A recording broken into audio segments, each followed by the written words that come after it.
की हाल ने दोस्तों, ठीक ठाक हो, सेहत भी है ठीक है। मैं हूं आपका दोस्त, आपका भाई, आपकी खिदमत में आज एक नया प्रोग्राम लेकर हाज़िर होया हूं। ठीक है, तो ये मेरे दोस्त हैं जो काम मेरे साथ कर रहे हैं। ठीक है, तो बाकी दोस्तों लाइक कमेंट शेयर ज़रूर कराया करो ताकि नवी तो नवी वीडियो तुहाडी खिदमत हाज़िर होवे।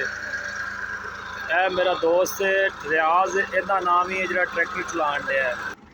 तो बाकी दोस्तों रेजर साफ करने पे खेला सही नहीं बना दी पई, तो तुहाडी खिदमत दे विच नवीं तो नवीं वीडियो लैके हाज़र होवांगे। चैक कर सकते हो तुसीं, रंबे नाल साफ करने पे।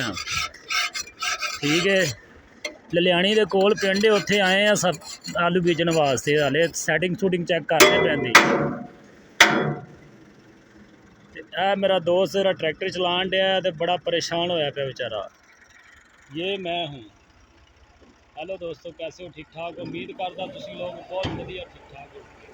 तो बाकी ये तुहानूं इलाका दिखा दईए।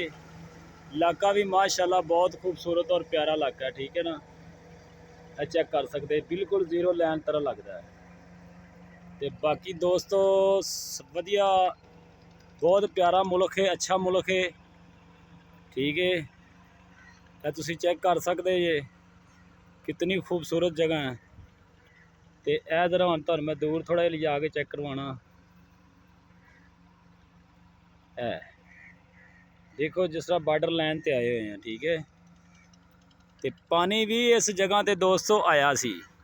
यह ज़मीनां सारियां पानी नाल डुबियां हुई ने। ठीक है जी, तो बाकी वधिया हो गया। आपदा ख्याल रखिए, खुश रहा करो, तो साड़ियाँ वीडियो वेख के ते वीडियो नूं बैल का बटन लाजमी दबाना है ताकि नवी वीडियो तुहाडे तक सब तो पहले पहुँचे।